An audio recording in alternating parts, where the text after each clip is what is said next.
from around the globe. Hot, fresh, balanced and objective. On Unity. Hello and welcome to News Hour on Unity TV. Today is Saturday, the 11th of March 2023, and it's equivalent to 19th of Sha'ban 1444 after Hijrah. The headlines: code violation, NBC threatens to shut down broadcast stations. Abuja monarch slums, dies in palace. PDP demands INEC chair's resignation, calls for international sanctions. Another foreign in Rwanda genocide, accused trial suspended over health issues. And in sports, AFCON Under-20, Nigeria's Flying Eagles beat Tunisia to win bronze medal. And those were the headlines, and for details and more of the stories, I am Rukayet Sani Ibrahim. The National Broadcasting Commission, NBC, has said it will shut down broadcast stations found culpable of using their platforms to undermine the peaceful coexistence of Nigeria. This was disclosed in a statement following a meeting between NBC's Director General Balarabe Ilela and broadcast stations on the coverage of the February 25 presidential and National Assembly elections. According to the regulator, further breaches of the broadcasting code will not be tolerated. It said it would not hesitate to revoke the licenses of broadcasters threatening the peace of the country. The Commission noted that it followed the coverage of the elections by some broadcast stations who availed unpatriotic individuals their platforms to make subversive, hateful and inciting utterances, particularly post-election. The NBC enjoined broadcast stations to avoid the promotion of negative conversations which are not only dangerous to democracy but pose threats to Nigeria's corporate existence. The traditional ruler of Yaba Chiefdom in Abaji Area Council of the Federal Capital Territory FCT, Alhaji Abdullahi Adamu, is dead. A member of the deceased family, Shuaibu Abdullahi, disclosed that the late Etsu of Yaba Chiefdom died while on his way to observe Maghrib's prayer within his palace on Thursday evening. Shuaibu said the 62-year-old monarch suddenly slumped and his aides rushed him to Abaji General Hospital where he was pronounced dead. The traditional ruler has been buried according to the Islamic rites. The Minister of the Federal Capital Territory FCT, Malam Muhammad Bello, who led a delegation of the FCT administration officials and traditional rulers to the funeral prayer for the late Etsu Yaba, described him as an upright leader who worked tirelessly for the well-being of members of his community during his lifetime. He expressed his deepest condolences to the people of Yaba Chiefdom and Abaji Area Council as a whole over the loss of the well-loved traditional ruler. The People's Democratic Party (PDP) on Friday demanded the immediate stepping down of the chairman of the Independent National Electoral Commission (INEC), Professor Mahamoud Yakubu, from office. The party maintained that its position is informed by its further review of the February 25 presidential election, which it said was replete with infractions, brazen violation of the provisions of the Electoral Act 2022 and criminal manipulation and alteration of election results allegedly by the Commission's boss. This position was made known to journalists by the National Publicity Secretary of the main opposition party, Debo Olagunaba, who spoke at a press conference at the party's National Secretariat in Abuja.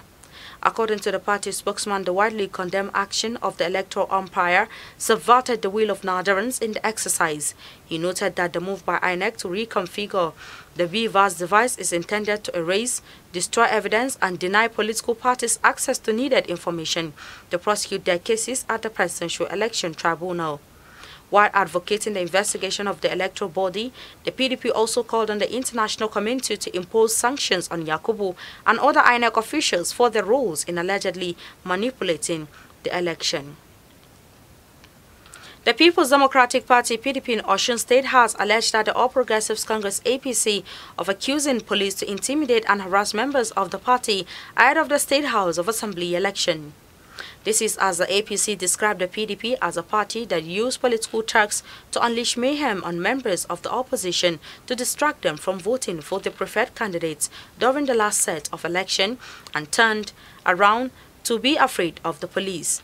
The PDP caretaker chairman, Dr. Akindele Adekule, while addressing journalists at the party secretariat in Oshobo on Friday, called for the removal of the Commissioner of Police deployed for the election, Oladipo Abayomi, for being barriers against PDP members.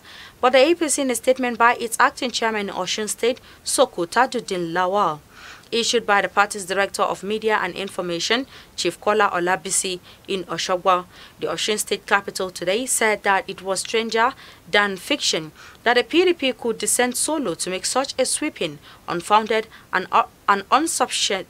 unsubstantiated allegation against Oyetola on Omisore. The party noted that the immediate past governor of the state and a former distinguished senator of the Federal Republic of Nigeria, Omisore, and the APC in Osun are ardent believers in the rule of law and as such will follow it to the latter. It accused the PDP of unleashing its hoodlums on APC during the last election, disrupting the election with impunity, and when the long hand of the law catches up with them, they are crying wolves where there is none. The People's Democratic Party (PDP) in Gombe State said it is targeting no fewer than 1 million votes in the governorship and State House of Assembly elections in the state. Mr. Ayuba Aluke, spokesman of the state's PDP Campaign Management Council, said this at a news conference in Gombe on Friday. Aluke said that the PDP was working to ensure landslide victory for all its candidates in the elections.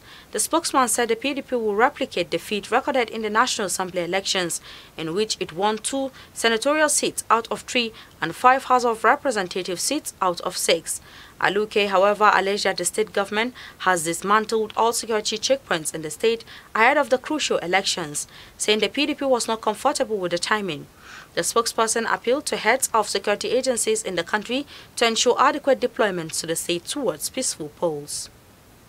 Former Niger Governor Mu'azu Babangida Aliyu has denied dumping the People's Democratic Party (PDP) for the All Progressives Congress (APC). Aliyu, in a statement signed by his personal assistant Prince Innocent Kure in Mina, said he described the rumors as false and untrue. According to him, such information being circulated is false and untrue and should be disregarded by the general public, especially the party PDP supporters. The former governor insisted that he will remain a bona fide, active, committed and loyal member of the PDP in Niger State at the national level. The PDP stalwart in Niger, however, cautioned those peddling such false rumor to cease, as he is very much committed to seeing to the success of his party in the forthcoming state governorship and state assembly elections. He then called on Nigerites to come out en masse to vote for all candidates of the PDP at all levels in the next elections in the state.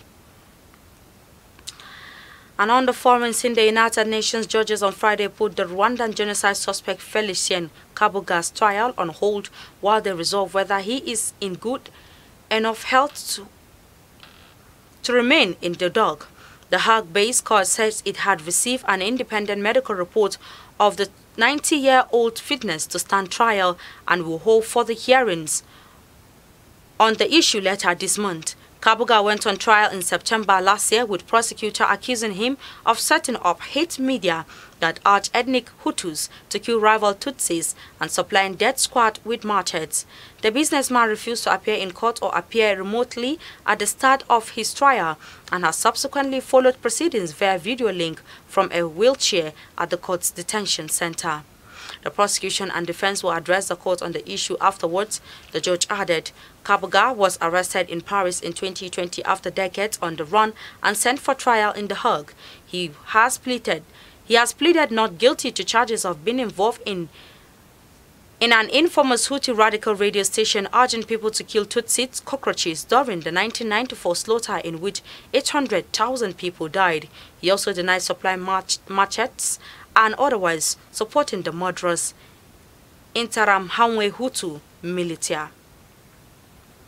And in sports, Nigeria's Flying Eagles thrashed Tunisia 4-0 to claim the bronze medal at the 2023 Africa Under-20 Cup of Nations. It was the 4th time the Flying Eagles will be finishing in the 3rd position at the Under-20 AFCON. Winger Ibrahim Mohammed opened the scoring for Nigeria on 9 minutes. The Tunisians took charge of the game afterwards but were unable to find the equalizer. The North Africans had a goal chalked off for offside in the first half. Ahmad Abdullahi doubled the Flying Eagles' lead a few seconds after the break. The gent forward slotted the ball into the net after he was teed up by Mohammed. Ladan Bosso's side doubled their advantage, with Jude Sunday firing the ball home after dribbling past 3 defenders. Sunday scored the 4th goal with a blistering shot from inside the box a minute from time. With this story, we've come to the end of our bulletin for today. You can follow us on our social media handles at Facebook, Instagram, and Twitter at Unity Radio FM TV, respectively.